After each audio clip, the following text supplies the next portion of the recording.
Hello and welcome back to the NHL Best Bets. Yesterday we had 6 games. We had 2 picks. Let's go those through first. Here you can see that we had a home team in Chicago against defending champion Tampa Bay that won 6 games in a row before this one. Winning streak was closed and Chicago won in overtime. In shootout, 4-3. Tampa was maybe pressuring a bit more than Chicago, but this time Malcolm Subban was very good in goal. And another game, Minnesota against Arizona, complete overrun. Minnesota won 5-1 and was quite a bit better team. Kaapo Kähkönen was playing very well, and he maybe not solidified, but at least gave something to think for the coaching staff that who is the better goalie in Minnesota. Tommy, what was your take out of these games? Yeah, it was a correct choice from Minnesota Wild this time to select Kähkönen to play. He played really well, saved 24 shots, no problem there. And Minnesota showed that they are a better team at the moment, at least, than Arizona, with quite an impressive win. And they bounced back nicely from those tough games against Vegas. So a good win for Minnesota and good pick from us. And even better pick from Chicago. It was a close game, could have gone either way, exactly like the previous one where we had value for Chicago as well. This time it was our turn to celebrate and take nice odds from there. So coin flip a game, but with those odds again, it's a very good pick. And Chicago as well. I'm not saying that they are as good a team as Tampa Bay is, but in this league, this happens that sometimes the underdog will win as well. So never count out the underdogs with these massive odds. Yeah, those odds are very important for betting because sometimes even you think that this game is sure game, it doesn't make too much sense to bet if the odds provide a zero or negative value. Yeah, especially when you go back to back and you have these longer series of games, it might be that the underdog has actually a lot better chance to perform better than the odds have indicated. Then we had a few other games as well played last night. Big favorites, Colorado barely won Anaheim at home, and there were also a few other overtime games. St. Louis won on the road. LA, and in the West, Vegas was also better than San Jose in overtime. So, any comments for these many overtimes here? Would it make sense for us to start pulling the draw option here as well and start to bet the draws after regular time? Yeah, that's always an option because it seems that this season has seen a lot of overtimes and shootouts, especially in certain divisions. Have to check that, and we'll inform you maybe tomorrow of how many draws we have and which divisions, which teams have been playing most of those. There are great odds available usually for that because not a lot of people bet on the one or the winner or the draw option. So might be something to look into. But the machine was again yesterday a lot even better than we were because in the machine we had 4 correct picks out of 6 games, so only 2 was missing. So we did predict San Jose to win against Vegas and also Washington to continue their winning streak against Boston. But like we mentioned in the video, Boston bounced back nicely, took an impressive victory from Washington, and of course Vegas, who now gave Marc-Andre Fleury a rest, did allow 4 goals, but still managed to win after the overtime or shootout. So another win for this time Oscar Dansk in the goal. So Vegas showed that they are definitely capable of winning even without Fleury's magic. Yeah, Vegas looks as a strong team as we predicted from the beginning. Maybe they're strongest in the West and let's say the old Western Conference. Naturally, Toronto has played very well, and if we think which teams are now top rankings. Tampa, Toronto, and Vegas are the clear threes, as Colorado is struggling a bit, and then Carolina and Florida are maybe a few notch behind them.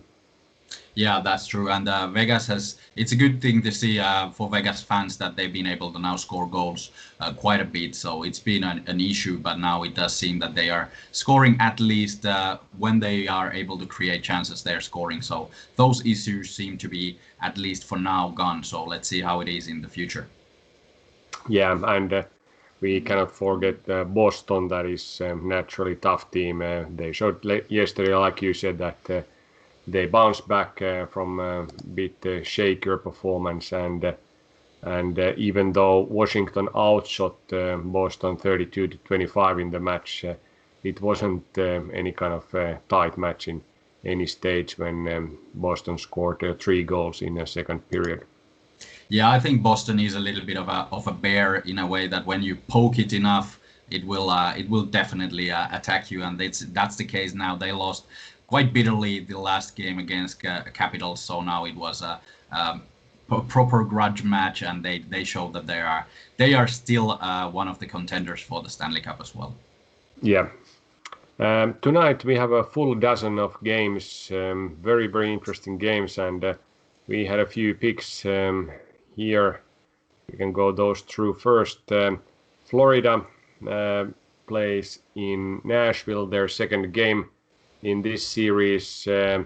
Florida is a better team than Nashville, even though Nashville has improved recently their game, but simulations give quite a good value for Florida at -135 on the road, and that is our first pick. Then second one here in Western Conference, Honda Conference or Toyota Conference or some kind of Japanese car maker conference on division. St. Louis plays in Staples Center against LA Kings. Last night's game was very tight. Kings outshot St. Louis 30-22, and Blues equalized 44 seconds before the end of the regulation. So coin flip from that point onwards, and then overtime Blues took care of the business. Right now Kings will get plus 127 odds. They have lost 4 in a row, but have played reasonably well, and we think that this is a good pick with the great value of here, as predictions show much tighter game than odds.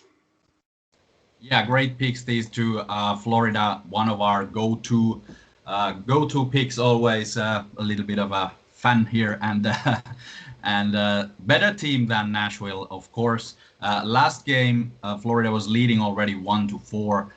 Then they allowed a couple of goals, and it became a 1-goal game. 4-5 was the final result against Nashville. So there was a little bit of a letdown by Florida in the end, but I think they have learned from their mistakes, and they understand that now you have to play 60 minutes against any team, also Nashville, even if the Nashville team is not the best, and they have had their issues. They did win Columbus, Nashville did, and then they lost to Carolina, and now to Florida, and now it's the second game against Panthers. So expecting Nashville to do have another loss. They haven't improved that much from those horrible games that they had against Detroit, for example, where they lost 5-2. And there are a lot of issues with the Detroit team, starting from the goaltending. Pekkarin, Juuse Saros have not played as well as they are capable of. And then that has reflected definitely to the defense as well. Some injuries as well. Pretty underperforming offensive players as well. So when you're not able to shut out the opponent, Nashville is in trouble. So this time they probably are not able to score enough goals to beat Florida. But in the other game, Los Angeles Kings, St. Louis Blues, yesterday, very close one. Kings were probably a better team, did not manage to win that. So now they have this grudge opportunity that we keep repeating. It's a bounce back match for Kings. They've showed that they are actually fighting for the playoff spot. Now a couple of bitter losses, 4 in a row, but they got points in 2 of them. So only lost after regulation. So it's been a good season so far for Kings, and I think they can now beat the Blues after the last night's bitter loss. Yeah, and when we take a look of the historical track record of these teams, LA has been very strong in back-to-back home games. In last 3 seasons, they've home win percentage is exactly 50%, but back-to-back home games they have been able to win over 71%. So that's a very strong setup for them. And if we go to Nashville, Florida, these teams have faced 6 times in last 3 seasons, so not very many. But Florida has won 4 of those 6, and also on the road 2 out of 3. So even though Nashville was maybe better team during these last seasons than Florida, and the matchup has favored Florida clearly. Yeah, that's a good stat. Of course, teams from different conferences, so not every day that they get to meet. So it will be an interesting matchup, and I think Panthers' playing style will fit pretty well this match and turn the tables towards Florida as well, because Nashville is probably not going to be able to contain the offense, and then they are not able to score that many goals to win this game. Yeah, that's true. Then we have some of these other not back-to-back games. Some of them are back-to-back. Some have a 1-day rest between the last game. But it's quite interesting that these teams that we've picked recently, there is still a great value for many of these. Minnesota continues against Arizona, back-to-back game in the desert. Then Toronto plays another game against Vancouver. In Vancouver, they have a road favorite, good value there, and Winnipeg plays against Montreal, and they are underdog by the bookmakers, but clearly favorite in our simulations. So if you want to have good, let's say, hot teams by winning back-to-back games, these 3 road teams provide good value. Yeah, it's interesting. Again, Winnipeg still underrated by the bookmakers. They did win the last time against Montreal. Now they have 53.5% probability from our simulations, and the odds indicate about 44.9. So still value for Winnipeg as an underdog. Montreal has, I think they have been playing in their level. They're not that good a team as the early season suggests. And now it will be a close match for sure, but still I don't understand why Winnipeg is such a heavy underdog here. In the other games, the road teams you mentioned, Toronto and also Minnesota, are quite heavy favorites, over 60% from our simulations. The odds are around 58% for Toronto and 53 for Minnesota. So there is also nice value, although the odds are not the greatest this time.